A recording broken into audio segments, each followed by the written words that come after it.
iaitu taman syurga di atas dunia ni. Mudah-mudahan itulah yang dimaksudkan oleh baginda Nabi sallallahu alaihi wasallam. Zainul Insan.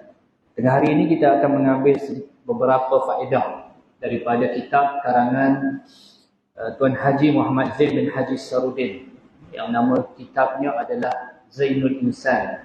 Zain maknanya perhiasan, Al-Insan manusia, perhiasan manusia. Perhiasan yang kita nak persembahkan kepada Allah Subhanahu wa taala, bukan untuk manusia. Sebab itu ini merupakan sebuah kitab tasawuf yang kecil yang cuba untuk mengubah dan juga mendidik kita menjadi seorang Muslim yang beradab, yang berakhlak dalam banyak perkara. Termasuklah setiap kurniaan nikmat yang Allah berikan kepada kita, terasnya adalah anggota zahir. Allah bagi kepada kita mata penglihatan, Allah bagi kepada kita telinga pendengaran, Allah bagi kepada kita mulut lisan untuk bercakap, Allah bagi kepada kita anggota perut untuk kita isi apa nak masuk dalam perut kita ni.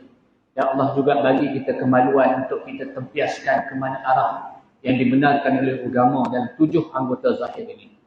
Jadi pada tengah hari ini kita ada sedikit, iaitu berkaitan dengan anggota yang disebutkan sebagai lidah ataupun disebutkan sebagai telinga dan juga lidah.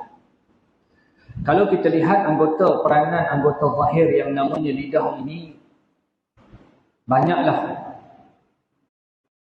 urusan atau kegunaan anggota zahir ini. Sebab tu Allah bagi kita nikmat di 7 anggota zahir ni supaya kita bersyukur dengan nikmat itu.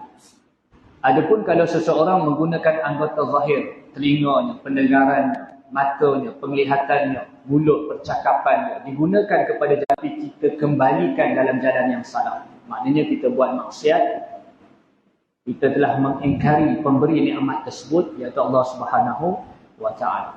Antara peranan besar kepada anggota lidah ialah supaya dapat membanyakkan zikir kepada Allah Subhanahu wa taala dan membaca Al-Quran. Ini peranan mulut. Sebab itu dalam sebuah hadis Nabi sallallahu alaihi wasallam bersabda, hadis daripada Sayyidina Abu Musa Al-Asy'ari. Sayyidina Abu Musa Al-Asy'ari ini bukan nama sebenar lah. Abu Musa Al-Asy'ari ini nama ataupun kunyah, gelaran. Macam kita ada anak nama Amar, jadi kita punya kunyah kita Abu Amar. Kalau kita ada anak nama Anas, kita kata Abu Anas. Ini kunyah yang merupakan sunnah para tabi'in, para sahabat, bahkan para ulama juga. Jadi kita kalau boleh ada anak ni, kita ada kunyah, kita ada gelaran. Abu apa? Bapa kepada siapa? Dan diutamakan kepada anak lelaki. Jadi kalau kita ada anak lelaki, kita nisbahkan, kita sandarkan nama lelaki itu kepada kita. Ini para sahabat, para tabi'in, para salafus salih, orang-orang baik, orang-orang salih, para ulama, diamal benda ni. Jadi Abu Musa Al-Asy'ari ni seorang sahabat, nama sebenarnya Abdullah bin Qais. Antara kelebihan Abdullah bin Qais ataupun Abu Musa Al-Asy'ari ni, Allah kurniakan dia suara yang merdu. Merdu suara dia. Dia adalah merupakan seorang yang mengajar Al-Quran. Dan dialah juga Nabi SAW pernah puji dia. Dalam sebuah hadis kata Rasulullah SAW, wahai Abu Musa, sesungguhnya engkau dikurniakan suara yang merdu daripada keluarga Daud AS. Masya Allah. Nabi Daud ni kita terkenal antara kelebihan dia mempunyai suara yang merdu. Dan kitab yang diturunkan kepada adalah kitab Zabur. Maka Abu Musa Al-Asy'ari ini Nabi kata, kamu telah Allah kurniakan suara yang merdu daripada keluarga Daud AS. Maknanya sungguh dia seorang sahabat yang mempunyai kelebihan, iaitu suara dia yang sangat merdu ketika mana dia membaca ayat-ayat Allah Subhanahu wa taala. Abu Musa Al-Asy'ari daripada Abu Musa Al-Asy'ari, Rasulullah sallallahu alaihi wasallam bersabda, ta'ahadul Quran. Peliharalah Al-Quran. Jagalah Al-Quran. Kata ulama, lebih kepada ingatlah hafazan Al-Quran. Sebab tu orang yang sedang berusaha untuk menghafaz Al-Quran, dia kena ulang hafazan Al-Quran dia. Sebab apa? Fawalladhi nafsun Muhammadin biyadihi. Sesungguhnya kata Rasulullah, demi Tuhan yang diri Muhammad berada di tangannya, huwa ashaddu tafalutan minal ibili fi aqliha. Ianya akan mudah terlepas berbanding unta daripada ikatan. Nabi SAW menyebut dalam hadis ini, perintah yang pertama adalah peliharalah bacaan Al-Quran. Balik pada tajuk kita tadi, anggota lisan, anggota lidah, mulut yang Allah bagi ni tujuan utama dia, nombor satu, kebanyakan kitab tasawuf akan letak, iaitu zikir dan baca Al-Quran. Maknanya kalau kita, Allah bagi pinjam mulut ni, kita tak guna untuk zikir, tak guna untuk baca Quran, maka kita telah ingkar satu daripada tujuan anggota tu Allah bagi. Maka Nabi kata, peliharalah Al-Quran, jagalah hafazan Al-Quran. Sebab apa? Orang yang tidak mengulang-ulang bacaan Al-Quran dia, Al-Quran itu akan pergi jauh daripada dia. Dan dia lebih mudah terlepas ataupun kita kata hilang daripada hafazan kita. Sungguh, kata Rasulullah SAW, ia lebih mudah berbanding unta yang terlepas daripada ikatannya. Sebut dalam hadis, il-idili fi aqliha. Aqliha ni adalah satu benda yang kita nak tambat binatang. Contoh kalau kita tambat lembu, kita ambil tali, kita tambat.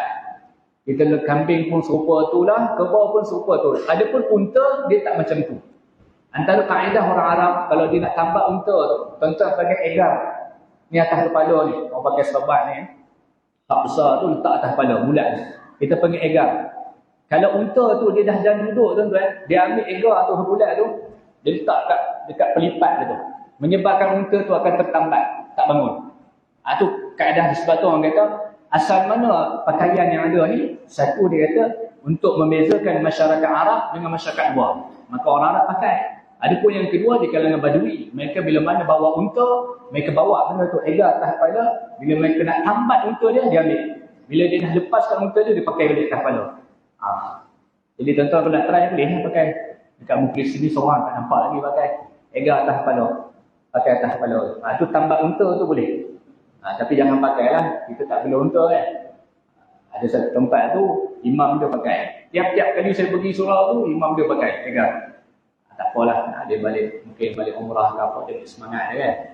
Jadi nak cerita dalam hadis ni, kata Rasulullah, dia akan lebih mudah Quran ni hilang berbanding unta kalau terlepas daripada tambatan dia, daripada ikatan dia. Sebab tu perintah dia adalah ulang-ulang hafazan ini, kerana Quran itu, kerana Nabi SAW dirakamkan dalam surah Al-Furqan.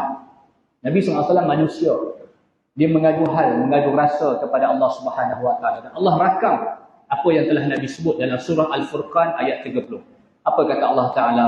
Wa qala ar-rasulu ya rabbi inna qaumi ittakhadhu hadzal qur'ana mahjura.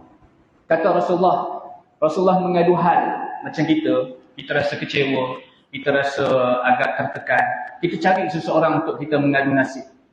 Kita sandarkan kepada seseorang untuk kita luahkan perasaan. Mungkin orang yang terdekat, ahli keluarga kita, mak ayah kita, sebagainya lah. Adapun Rasulullah dia mengadu kepada Allah Ta'ala. Dia kata apa? Ya Rabb, wahai Tuhan, sesungguhnya kaum aku ini menjadikan Al-Quran ini sesuatu yang diabaikan, mahjura. Sungguh dan perkara itu sedang berlaku, tuan-tuan. Kata Rasulullah, Nabi sebut bila? 1000 tahun lepas, lama dah. Nabi kata, wahai Tuhan, ya Rabb, sesungguhnya kaum aku akan menjadikan Al-Quran ini mahjura. Sebab tu ada istilah generasi mahjura. Mim, ha, jim, waw, ra, alif. Mahjura. Apa makna mahjura? Sesuatu yang diabaikan. Iaitu Al-Quran itu sendiri. Kata ulama, apa dia tanda seseorang itu dia adalah golongan mahjura? Yang pertama, dia tak mahu mendengar Al-Quran. Tak nak ada dengar Al-Quran. Didatangkan ayat Al-Quran menjadi sesuatu yang merimaskan pada diri dia. Ni apa ni dakwah-dakwah ayat Quran. Dia tak mau dengar kebenaran. Seperti mana musyrikin Mekah yang didatangkan ayat-ayat Al-Quran sebagai tanda kerasulan Nabi SAW dan dia hina Nabi dan dia mencabar Nabi SAW. Bacalah Quran, pecahlah gunung di Mekah. Bacalah Quran, terbongkarlah bumi Mekah, keluarlah air supaya kami mudah bercucuk tanam. Bacalah Al-Quran supaya hidup tok nenek moyang kami. Tetapi kata Allah Ta'ala, sekalipun didatangkan kebenaran ayat Al-Quran, mereka tidak akan sesekali beriman kepada aku, kata Allah Subhanahu Wa Taala. Ini perangai. Maka kalau kita lihat di sini kata Rasulullah, iaitu generasi yang mengabaikan Al-Quran. Yang pertama, tak mahu mendengar ayat Al-Quran. Yang keduanya, tak mahu membaca Al-Quran. Tak nak dia belajar membaca Al-Quran. Dibuat kelas-kelas pengajaran Al-Quran di dalam dan di luar. Tidak ada sedikit pun usaha untuk dia memperbaiki bacaan Al-Qurannya. Mudah-mudahan bukan kitalah yang dimaksudkan sebagai generasi mahjura ini. Yang ketiganya, mereka tidak mahu mengimani apa yang terkandung dalam Al-Quran. Had-had, batasan-batasan, hudud-hudud Allah, hukum hakam yang terdapat dalam Al-Quran. Yang keempat itu, mereka tidak mahu tadabbur dan mengkaji Al-Quran. Dan yang kelima kata ulama ialah mereka itu mencintai sesuatu yang lain selain daripada Al-Quran. Dan sungguh itulah luahan hati Nabi kita SAW yang telah berlaku lama dan berlaku pada hari ini. Mudah-mudahan kita dapat mengubah keadaan ini supaya kita bukanlah satu golongan yang digolongkan sebagai golongan mahjura, golongan yang mengabaikan Al-Quran. Sebab tu pesan ulama, kalau nampak mushaf di depan kamu, ambillah sekejap, bukalah sebentar, bacalah satu ayat Al-Quran. Itu sudah melepaskan kamu daripada golongan yang mengabaikan Al-Quran. Hak ni yang kita minimum kita boleh buat. Tapi kalau kita dah buat sekali, insya-Allah lain kali kita akan buat bukan satu ayat saja tuan-tuan. Kita boleh baca lebih daripada ayat-ayat yang telah disuruh tadi. Maka kalau jumpa mushaf, ambil sekejap, maka kita baca mushaf tersebut, bacalah satu ayat. Kata ulama, terkeluar kita daripada golongan yang enggan membaca Al-Quran. Wallahu a'lam. Jadi inilah antara perkara penting yang kita boleh sebut pada tengah hari ini. Mudah-mudahan kita dapat gunakan ni'mat anggota zahir lidah kita membaca Al-Quran dan zikir dengan cara yang ditunjuk oleh baginda Nabi SAW. Aku li qauli hadza astaghfirullahal azim. Assalamualaikum warahmatullahi wabarakatuh.